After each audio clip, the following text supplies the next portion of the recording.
In that, he matches Johnny extremely well. It's difficult to do those shows. More difficult than this.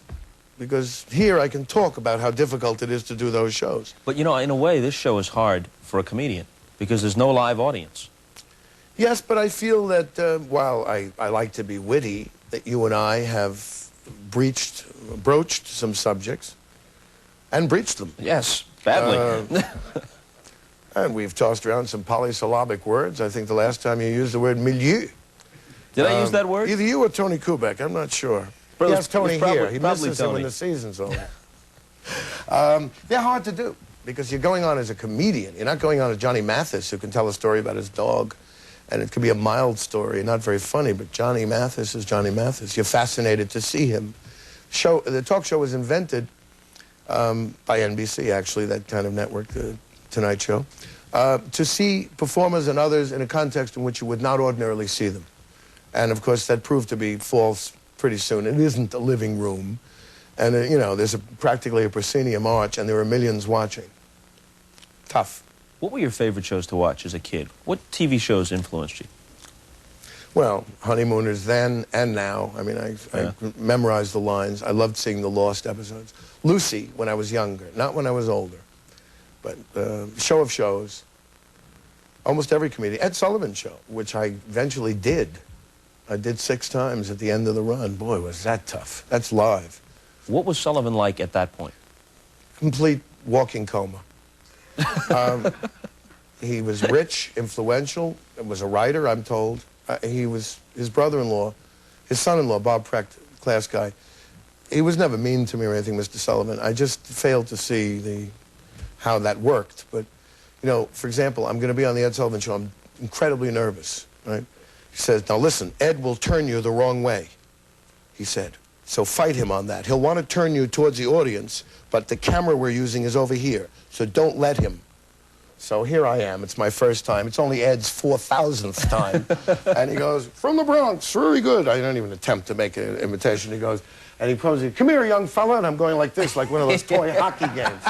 You know, the one in the penny off game? People said, were you wrestling with that? What happened to him? What happened to you? You know, they're telling me the story. It was scary because it was all live. Not to mention exotic circus chihuahuas nipping at your ankles backstage, a sword swallower warming up, a dancer doing pliés, chorus girls. It was real showbiz, live TV, murder. And America got tired of it after a while. That was important to me. I saw all those comedians. Bill Coe and Honeymooners were my all-time favorite sitcoms and still remain so.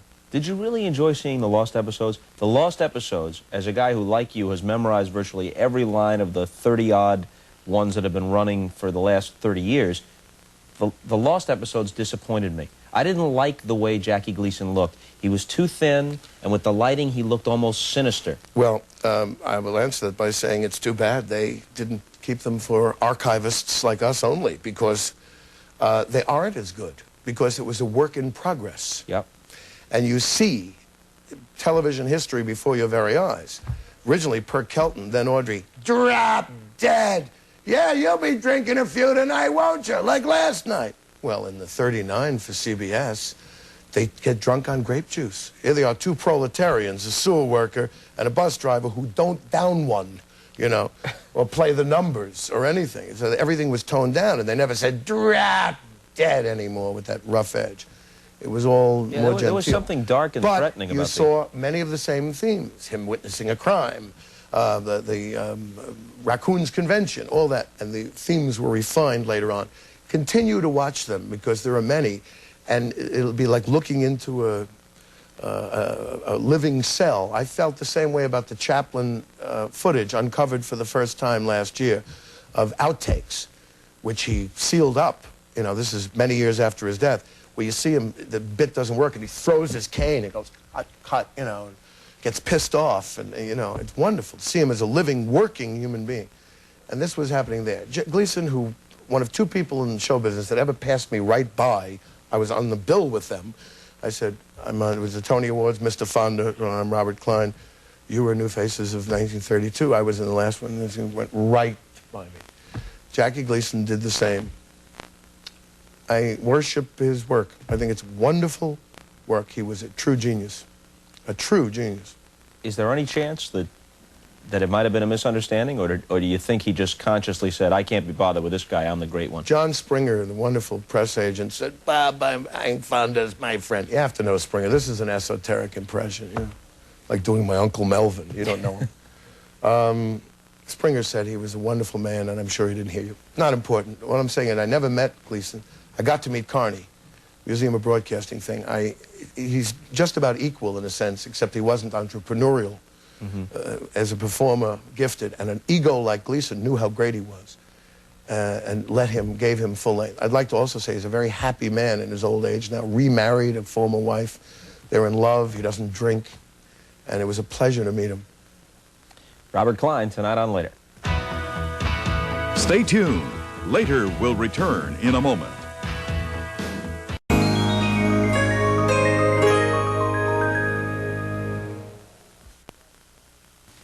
Back with Robert Klein. Now, you were in The Owl and the Pussycat, not the featured performer that was Streisand and George Segal, but further down on the bill than Robert Klein was an interesting young woman.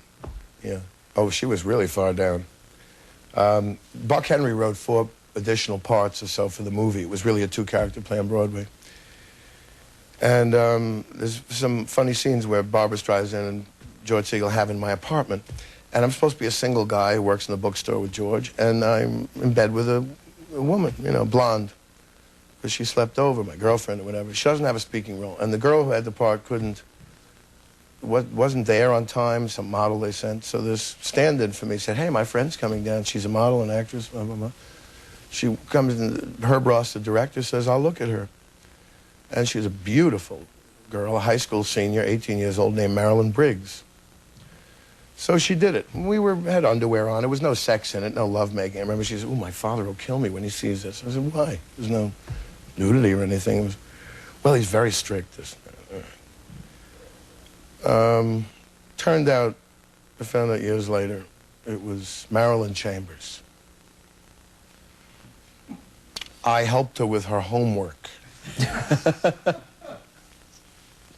No, actually, I slept with her.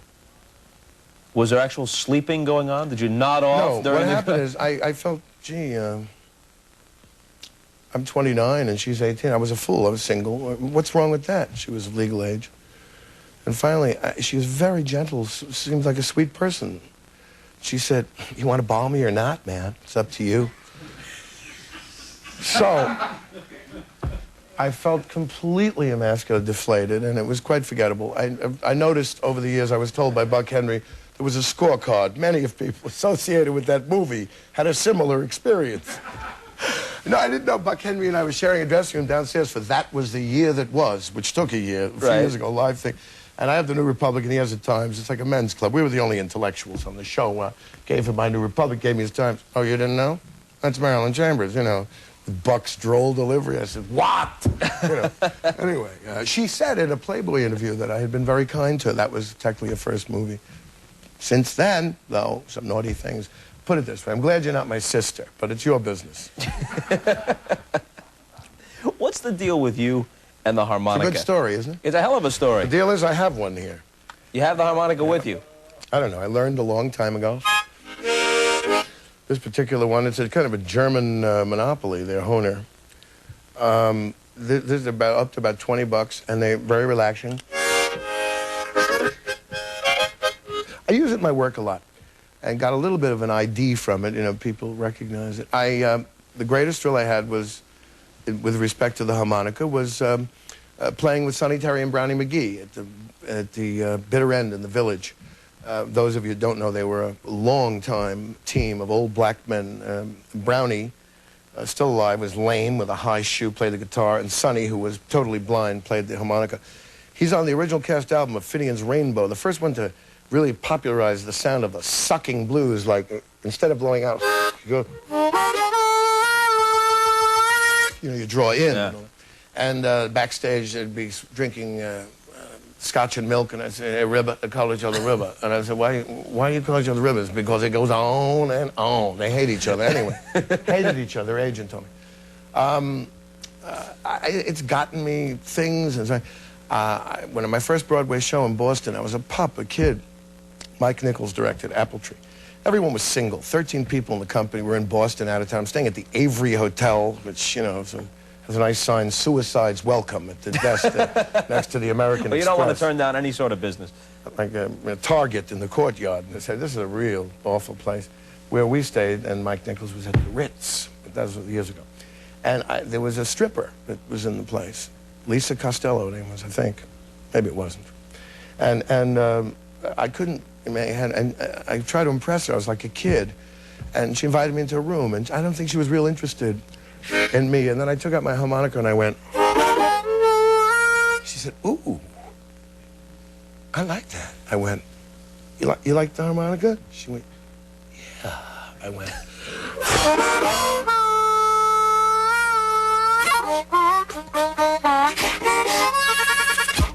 She said, "Ooh," I went. There was arterial damage in my lip. It had to be reconstructed afterwards. So, what it's gotten me, you know, marvelous. Other than Lisa? This is my imitation of the soundtrack at the end of a PBS documentary on South Carolina prisons. You know, they say when they thank, "Get me out of here."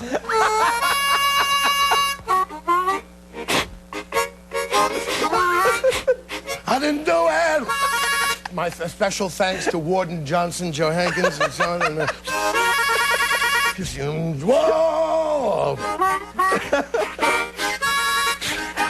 Special thanks to Myrna Jacobson for being a special assistant to the producer. There's many harmonica pieces. It's a wonderful way to fend off loneliness, Bob. You know what's your greatest harmonica bit, at least the best known, is "I Can't Stop My Leg." Well, it requires a large orchestra, of course, but it happened once at the Improv, which is where I started. It was the only game in town, 44th and 9th, still there. There's a lot of clubs now, and they used to get up, and Danny Aiello would get up and sing behind. I did improvs with Richard Pryor, who was well advanced by that time. Danny was the bouncer, you know, sort of. And he stood up there.